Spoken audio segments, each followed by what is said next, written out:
हरिद्वार में चंडी देवी और मनसा देवी मंदिर में दर्शन के लिए पहुंचने वाले श्रद्धालुओं के लिए बड़ी खबर है। मनसा देवी और चंडी देवी रोपवे आज से 2 हफ्ते के लिए बंद रहेंगे। वार्षिक मेंटेनेंस के लिए रोपवे का संचालन करने वाली कंपनी उषा ब्रेको ने रोपवे को बंद किया है।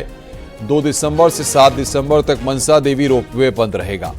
वहीं 9 दिसंबर से 14 दिसंबर तक चंडी देवी रोपवे का वार्षिक मेंटेनेंस होगा, जिसके लिए बंद रहेगा। इस दौरान श्रद्धालुओं को पैदल मार्ग से ही मंदिर में दर्शन के लिए जाना होगा। मेंटेनेंस का काम खत्म होने के बाद रोपवे चालू कर दिए जाएंगे।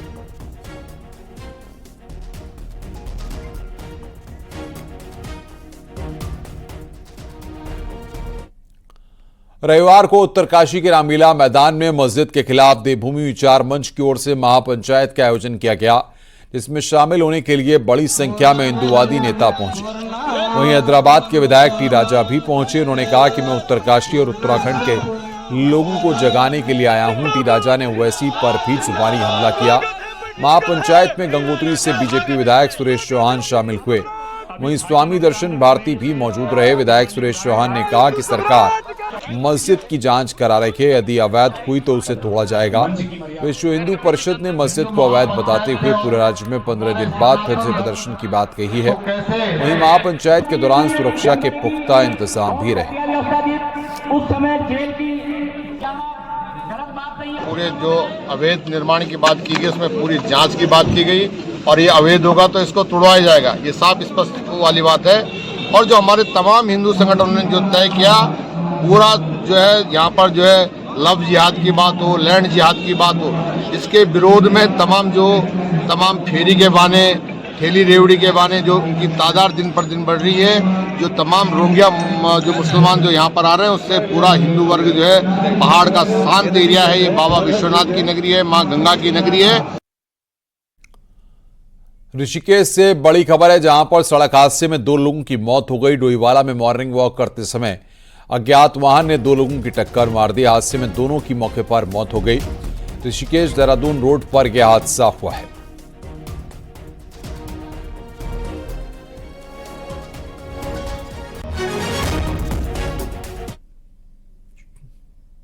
चुनावी व्यस्तताओं से फ्री होने के बाद सीएम पुष्कर सिंह धामी का अगला टारगेट अब योजनाओं का खुद निरीक्षण करना है।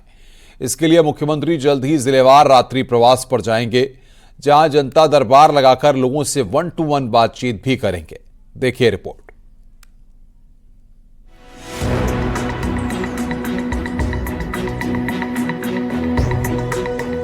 सरकारी योजनाएं धरातल पर कितनी उतरी हैं, इसका निरीक्षण करने अब खुद मुख्यमंत्री पुष्कर सिंह धामी जिलों में जाकर पड़ताल करेंगे। मुख्यमंत्री हर जिले में जाकर रात्रि प्रवास करेंगे, जनता दरबार लगाएंगे, ताकि जनता की परेशानियों से सीधे रूबरू हो सकें और विकास योजनाओं का फीडबैक ले सकें। सीएम धामी इस दौरान योजनाओं का स्थलीय निरीक्षण भी करेंगे। पूरा एक शेड्यूल बना रहे हैं, जिसमें उस जनपद का जहां हम रात्रि प्रवास में होंगे, वहां की सभी विचार की जो योजनाएं हैं, विकास की योजनाएं हैं, उन योजनाओं को भी हम करेंगे। लोकार्पण शिलान्यास के कार्यक्रम भी करेंगे, जन समस्याओं के निराकरण के लिए काम करेंगे और साथ में जनता के दर्शन भी करेंगे और जन समस्याओं को सुनकर उनके निदान के लिए एक शेड्यूल बनाकर उस पर काम करेंगे। माना जा रहा है कि 10 दिसंबर के बाद मुख्यमंत्री का जिलों का कार्यक्रम जारी किया जा सकता है। दौरे की शुरुआती रुद्रप्रयाग जिले में रात्रि प्रवास से हो सकती है। का प्रवास और रात्रि विश्राम शुरू किया जाएगा, जिसमें जनता मिलन के साथ, उनके साथ संवाद कायम करने के साथ साथ अधिकारियों की बैठक और विभागीय कार्यों की समीक्षा के साथ साथ स्थलीय जो कार्य हो रहे हैं विकास के, चाहे सड़क हो या कोई कार्यालय है या कोई जल जीवन मिशन की कोई अलग अलग जो योजनाएं हैं, उनका निरीक्षण माननीय मुख्यमंत्री जी द्वारा उसमें प्रस्तावित है। चुनाव समेत तमाम व्यस्तताओं से फ्री होने के बाद सीएम धामी एक बार फिर फुल फॉर्म में होंगे। मुख्यमंत्री के इस नए शेड्यूल की सुगबुगाहट से कई अफसरों की अभी से बेचैनी बढ़ गई है, क्योंकि सबसे ज्यादा शिकायत वाली जल जीवन मिशन से जुड़ी योजना है, जो सीएम धामी के टारगेट पर रहने वाली है। न्यूज़ 18 के लिए देहरादून से सुनील नप्रवात की रिपोर्ट।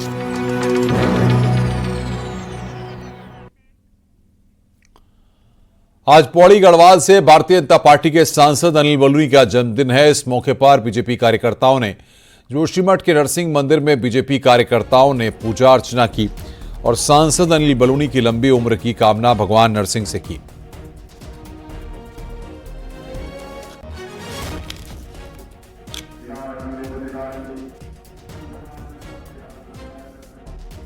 आज भारतीय जनता पार्टी परिवार के द्वारा भगवान नरसिंह के महाअभिषेक के शुभ अवसर पर गढ़वाल सांसद जी के जन्म दिवस के अवसर पर विशेष पूजा अर्चना कराई गई।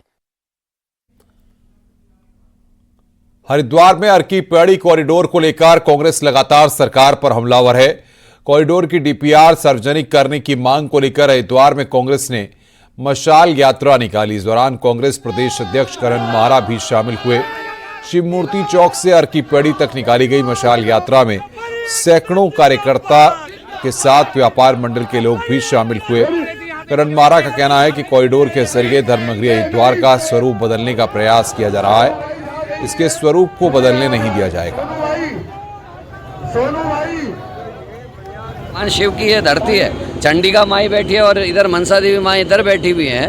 उस धरती को जिससे हजारों लाखों लोगों का पेट भरता है और साथ में लोग, हमारी धर्म और संस्कृति का प्रतीक है हरिद्वार, उसको आप किस तरीके से नष्ट भ्रष्ट कर सकते हैं? हमको इसको लंदन नहीं बनाना है, हमको अपनी धर्मनगरी जो हरिद्वार है उसको धर्मनगरी ही रखना है।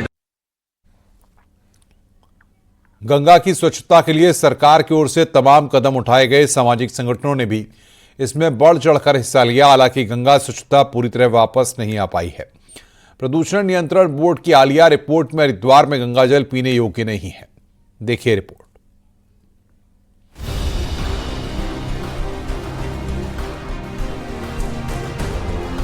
शास्त्रों में गंगा को मोक्षदायिनी कहा गया है। धर्मनगरी हरिद्वार में साल भर लाखों की संख्या में श्रद्धालु पहुंचते हैं और गंगा में डुबकी लगाते हैं। पूरी श्रद्धा से गंगा जल का आचमन भी करते हैं। लेकिन वैज्ञानिक नजरिए से गंगा का जल पीना हानिकारक हो सकता है, क्योंकि प्रदूषण नियंत्रण बोर्ड की सर्वे रिपोर्ट में गंगा जल में फीकल कोलिफॉर्म यानी कि अपशिष्ट की मात्रा ज्यादा पाई गई है और रिपोर्ट में गंगा जल को बी श्रेणी में बताया गया है।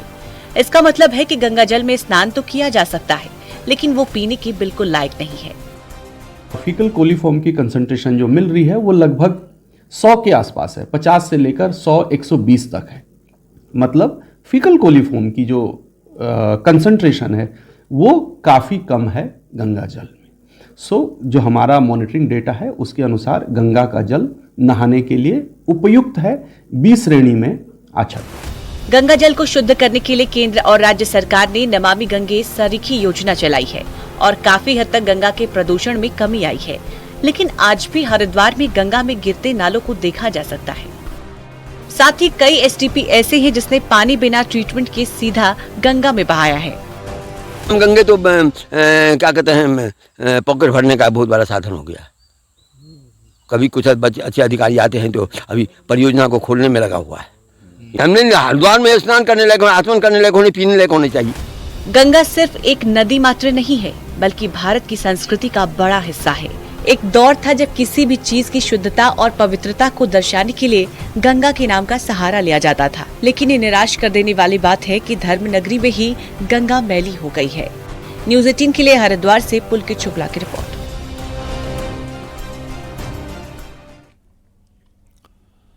देहरादून में चल रहे crime literature festival of India रविवार को समाप्त हो गया, जिसमें देश के कई आईपीएस अधिकारी और क्राइम पर लिटरेचर लिखने वाले लोग मौजूद रहे। फेस्टिवल का मुख्य बिंदु पुलिस की व्यवस्था, महिला अपराध, पोक्सो के फर्जी मामलों में बढ़ोतरी और साइबर क्राइम के साथ मौजूदा समय में बन रही ओटीटी प्लेटफॉर्म पर क्राइम थ्रिलर मूवी और शो रहे। यूपी कैडर के आईपीएस नवनीत सिकेरा ने कहा कि आज के समय में 3rd डिग्री न के बराबर है। वहीं एएसपी जया बलूनी ने कहा कि पॉक्सो में कई फर्जी केस भी आ रहे हैं। सिमिलरली जो 3rd डिग्री पहले बहुत फिल्मों में और रियल लाइफ में भी होती थी, अभी 3rd डिग्री नाम की कोई चीज मुझे लगता है बहुत कम हो गई है। खत्म तो मैं नहीं कहूंगा, लेकिन काफी कम हो गई है। तो चीजें बदल रही हैं और एक हमारा समाज एक सभ्य समाज की ओर, एक जैसे कहते हैं ना कि एक गुड डेमोक्रेसी की ओर, एक हेल्दी डेमोक्रेटिक सेटअप की ओर हम धीमे धीमे चल रहे हैं। देखिए, कुछ जो ऐसे केसेस आते हैं जिसमें कि ऐसा लगता है कि बच्चे के साथ कुछ गलत हुआ, तो एक बार अगर उससे बात कर ली जाए, जैसे कुछ केसेस मैंने भी देखे हैं, तो एक चाइल्ड वेलफेयर कमेटी होती है और अगर उनके साथ बच्चे की एक बार काउंसलिंग की जाए तो कई बार जो रियलिटी है वो सामने आ जाती है। भारत और नेपाल के बीच महाकाली नदी पर प्रस्तावित पंचेश्वर बांध को लेकर 7 सालों से संशय बना है, लेकिन अब इसके लिए दिल्ली में एक अहम मीटिंग होने जा रही है। इसके बाद तय होगा कि पंचेश्वर बांध का भविष्य क्या है। देखिए रिपोर्ट।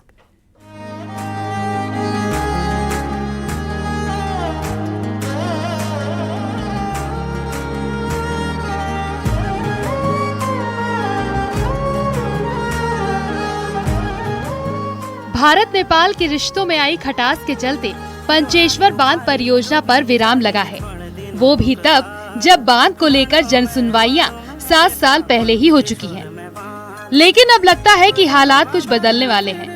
आने वाले दिनों में पंचेश्वर बांध को लेकर भारत और नेपाल में फिर बातचीत शुरू होनी है। दिल्ली में होने वाली मीटिंग में दोनों मुल्कों के अधिकारी हिस्सा लेंगे। इस मीटिंग के बाद ही ये तय होगा कि पंचेश्वर बांध बनेगा या फिर नहीं। माना जा रहा है कि अगले साल से इस प्रोजेक्ट पर काम शुरू हो सकता है। दोनों मुल्कों की पंचेश्वर बांध पर बराबर हिस्सेदारी होगी। ऐसे में 5400 मेगावाट के इस प्रोजेक्ट की दरकार भी दोनों को है। इस परियोजना से जहां अल्मोड़ा, चंपावत और पिथौरागढ़ जिले के 134 गांव विस्थापित होने हैं, वहीं नेपाल देश के सिर्फ 20 गांव को ही विस्थापन झेलना पड़ेगा। देखिए, ये परियोजना भारत सरकार और नेपाल सरकार के मध्य है और इसमें करीब 5000 मेगावाट की परियोजना बनाने की संभावना है। अभी कुछ नेपाल सरकार का निर्णय कुछ उसमें और होने हैं, तो इसके बारे में भारत सरकार और नेपाल सरकार के मध्य जो उन्होंने MOU किया है और जो उन्होंने एक कंपनी बनाई है, वो कंपनी द्वारा काम किया जा रहा है। पंचेश्वर बांध बनाने की कवायद आजादी के बाद से ही शुरू हो गई थी, लेकिन कोई न कोई वजह इसकी राह में रोड़ा अटकाती रही है। 2017 में पहली बार इस प्रोजेक्ट को लेकर दोनों मुल्कों ने तेजी से काम किया, लेकिन नेपाल के बदले राजनीतिक हालात ने मामले को फिर वहीं पहुंचा दिया जहां से इसकी शुरुआत हुई थी। ऐसे में लंबे समय के बाद एक बार फिर दोनों मुल्क पंचेश्वर बांध निर्माण पर एक मंच पर आने वाले हैं। ऐसे में अब देखना होगा कि दोनों मुल्कों की एक राय बनती है या फिर मामला फिर ठंडे बस्ते में जाएगा। पंचेश्वर परियोजना को वन और जल मंत्रालय पहले ही हरी झंडी दिखा चुके हैं। न्यूज़ 18 के लिए पिथौरागढ़ से विजय वर्धन उप्रेती के साथ देहरादून से सत्येंद्र बर्तवाल की रिपोर्ट। बद्रीनाथ धाम में कपाट बंद होने के बाद मास्टर प्लान के कार्यों ने रफ्तार पकड़ ली है। इस सीजन में बर्फबारी से पहले अधिकांश कार्यों को पूरा करने का लक्ष्य रखा गया है। चमोली के डीएम ने मास्टर प्लान के अंतर्गत संचालित पुनर्निर्माण कार्यों और आगामी यात्रा व्यवस्थाओं को लेकर स्तरीय निरीक्षण किया। उन्होंने कार्यदायी संस्थाओं को सभी कामों का गुणवत्ता और समय के साथ तेजी से पूर्ण करने के निर्देश दिए। इनमें अच्छा काम चल रहा है और करीब 90% काम पूरा हो चुका है। माननीय प्रधानमंत्री जी के कार्यालय से भी निरंतर समीक्षा होती रहती है और इन्हीं कार्यों को प्राथमिकता भी दी जानी है पूर्ण करने के लिए। जागेश्वर धाम में वैसे तो सावन के महीने और गर्मियों में ही श्रद्धालुओं की संख्या बढ़ती है, लेकिन पीएम नरेंद्र मोदी के जागेश्वर धाम में दर्शन के बाद पूरे साल बड़ी संख्या में श्रद्धालु पहुंच रहे हैं। अल्मोड़ा से 36 किलोमीटर दूर पिथौरागढ़ हाईवे पर जागेश्वर धाम है, जहां सावन माह में भगवान शंकर को जलाभिषेक करने और शिवरात्रि की पूजा करने के लिए अधिक संख्या में श्रद्धालु आते हैं। लेकिन 2023 के अक्टूबर में पीएम मोदी ने जागेश्वर धाम के दर्शन किए, जिसके बाद से साल भर श्रद्धालुओं का धाम में तांता लगा रहता है। ये 2023 के बाद जब पीएम साहब का यहाँ पर ट्रिप हुआ है, तो माननीय प्रधानमंत्री जी के आने के पश्चात यहाँ पर यात्री संख्या में अत्यधिक वृद्धि हुई है। जैसे कि सावन के पश्चात ऑफ टाइम में यहाँ पर बिल्कुल सुनसानी रहती थी, ज़्यादातर व्यापारी अपने घर के काम देखते थे, लेकिन अभी ये पिछले 1-1.5 वर्ष से यहाँ पर काफ़ी भीड़ हो रही है। पौराणिक मान्यता के अनुसार जागेश्वर धाम में संतान प्राप्ति के लिए जप और तप किया जाता है। साथ ही सच्चे मन से जो भी श्रद्धालु मनोकामना करता है तो उसके सभी दुखों का निवारण हो जाता है। यहाँ साल भर श्रद्धालुओं की बढ़ती संख्या से व्यापारी खुश हैं। प्रधानमंत्री मोदी जी के जागेश्वर आने के बाद यहाँ पर श्रद्धालुओं की संख्या में काफ़ी बढ़ोतरी हो गई है। पहले ऑक्सीजन में यहाँ पर लगभग सन्नाटा जैसा रहता था, अधिकतर कई दुकानें बंद रहती थी, लेकिन पिछले साल से यहाँ पर इतना रस बढ़ा है, इतना श्रद्धालु यहाँ पर पहुँच रहे हैं, सारी दुकानें पैक चल रही हैं, होटल पैक चल रहे हैं। पहाड़ में रोजगार का मुख्य साधन पर्यटन पर ही निर्भर है। राज्य सरकार भी मास्टर प्लान के तहत मानस खंड को विकसित कर रही है, जिससे पर्यटकों की संख्या बढ़ सके और केदारखंड की तर्ज पर मानस खंड का विकास हो सके। न्यूज़ 18 के लिए अल्मोड़ा से किशन जोशी की रिपोर्ट।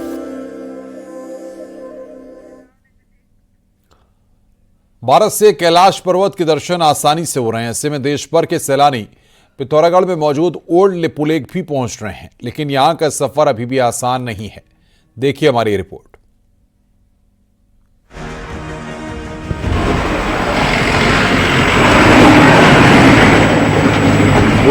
चाइना बॉर्डर को जोड़ने वाली लिपुलेख रोड में 2020 से ही गाड़ियां चल रही हैं। सामरिक और पर्यटन के लिहाज से ये अहम रोड ड्रैगन की चौखट पर भारत की दस्तक है। बीआरओ ने 12 साल की कड़ी मेहनत के बाद रोड को लिपुलेख तक पहुंचाया है, लेकिन 4 साल गुजरने पर भी इस रोड में सफर तय करना खतरे से खाली नहीं है।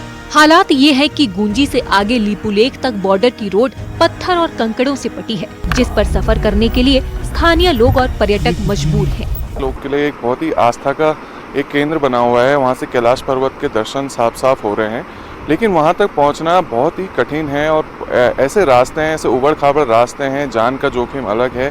तो ऐसे कम से कम यहाँ पे से कैलाश दर्शन हो रहे हैं, तो ऐसा यहाँ पे इस रोड की स्थिति को सुधारना चाहिए। 50 किलोमीटर की ये रोड देश की सुरक्षा के लिए खासी अहम है।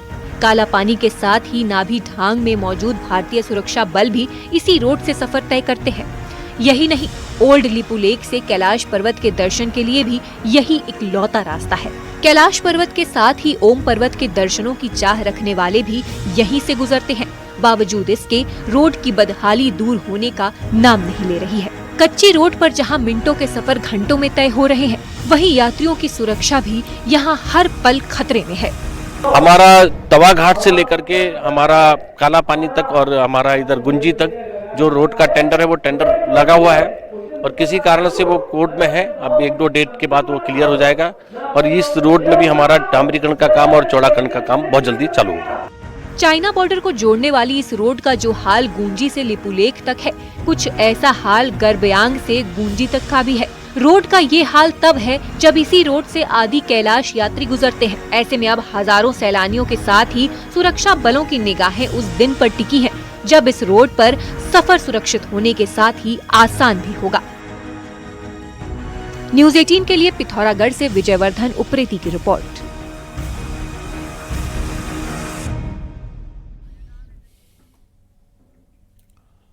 चमोली के कई इलाकों में भालू का आतंक है। ताजा मामला जोशीमठ थाने का है, जहां रविवार सुबह 4:30 बजे थाने में भालू घुस गया और कुत्ते पर हमला कर दिया। वहीं इलाके में भालू घूमता भी दिखाई दिया। इसकी तस्वीरें भी सीसीटीवी कैमरे में कैद हो गईं। पुलिस वालों का कहना है कि वन विभाग को इसके बारे में जानकारी दे दी गई है।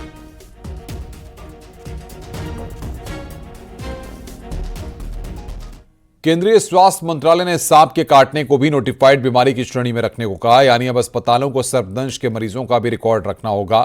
उत्तराखंड भी उन राज्यों में एक है जहां सर्पदंश से सबसे अधिक मौतें होती हैं। देखिए रिपोर्ट।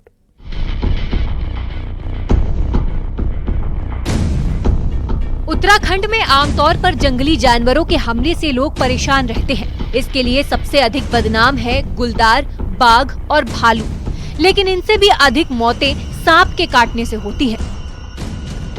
पिछले 5 सालों में गुलदार के हमलों में 103 लोगों की मौत हुई, जबकि सांप के काटने से 125 लोगों की मौत हुई। वहीं देश भर में सांप के काटने से करीब 60,000 लोगों की मौत हो जाती है। लेकिन ये मामले रिकॉर्ड में नहीं आते हैं। इसकी गंभीरता को देखते हुए केंद्रीय स्वास्थ्य मंत्रालय ने एक कार्य योजना बनाकर अब सभी राज्यों को निर्देश दिए हैं कि वो सांप के काटने को नोटिफाइड बीमारी घोषित करें, ताकि इस पर प्रभावी नियंत्रण पाया जा सके। जनरली 2 तरीके के सांप पाए जाते हैं, एक वेनेमस और एक नॉन वेनेमस।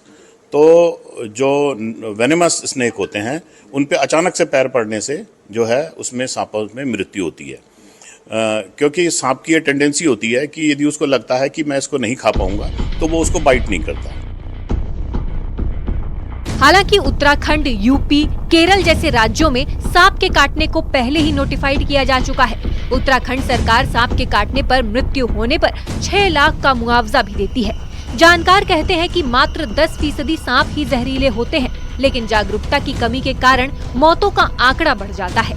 बिना जहर के सांप के काटने से भी सिर्फ डर के कारण मौतें हो जाती हैं। देखिए, आमतौर से भारत में 350 से ज्यादा प्रजातियों की सांप पाए जाते हैं, बट उनमें से 20 से अधिक कुछ जहरीले होते हैं। मतलब आप 10% भी मान लो कि जहरीले होते हैं सांप। उनमें से 4 हैं जो सबसे ज्यादा नुकसान पहुंचाते हैं आमतौर पे, कोबरा, करैत, रसेल वाइपर और सॉस-स्केल्ड वाइपर। लेकिन क्या है कि आदमी सभी सांप से डरते हैं।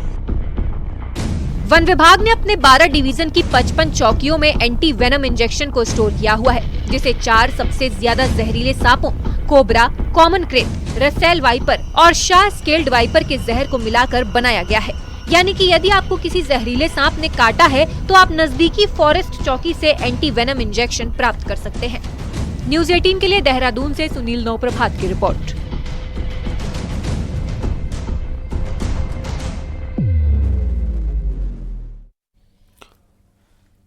और आइए अब देखते हैं पहाड़ की 10 बड़ी खबरें। पहाड़ टॉप 10। कर्णप्रयाग के कई इलाकों में भूधसाव की समस्या को लेकर लोगों ने प्रशासन के साथ बैठक की। प्रशासन ने जल्द ट्रीटमेंट की बात कही है। हरिद्वार के कई इलाकों में चल रहे अवैध खनन पर मातृ सदन ने आवाज उठाई है। स्वामी शिवानंद ने कहा कि जल्द एक्शन नहीं हुआ तो वे अनशन करेंगे। विकासनगर में कांग्रेस नेता नवप्रभात ने कहा कि राज्य में 5 साल का पंचायती राज पूरा हो चुका है और सरकार ने संविधान के खिलाफ जाकर प्रशासकों की नियुक्ति की है। फिल्म निर्माता निर्देशक प्रकाश झा ने देहरादून में सीएम पुष्कर सिंह धामी से मुलाकात की और उत्तराखंड में फिल्म निर्माण की संभावनाओं पर चर्चा की। रुड़की में गन्ना किसानों ने बैठक कर कहा कि गन्ने की पेराई सत्र शुरू हो गया है, लेकिन अभी तक किसानों के गन्ने का मूल्य निर्धारित नहीं किया गया। श्रीनगर में नगर निगम ने 40 वार्ड से एकत्रित करीब 300 टन कूड़े से तैयार किया 11 टन जैविक खाद। काश्तकारों को फ्री में बांट रहा नगर निगम। विकासनगर में जौनसार बावर के जनजातीय इलाकों में मनाई जा रही बूढ़ी दिवाली। 5 दिन तक चलने वाली बूढ़ी दिवाली को लेकर लोगों में दिखा उत्साह। चंपावत के बनबसा में अग्निवीर की भर्ती शुरू हो गई है। पहले दिन पिथौरागढ़ के युवाओं ने भर्ती में हिस्सेदारी की। भर्ती 6 दिसंबर तक चलेगी। रविवार को विश्व एड्स दिवस पर अल्मोड़ा के नर्सिंग कॉलेज में जागरूकता रैली निकाली गई। साथ ही लोगों को एड्स जैसी बीमारी के प्रति जागरूक किया गया।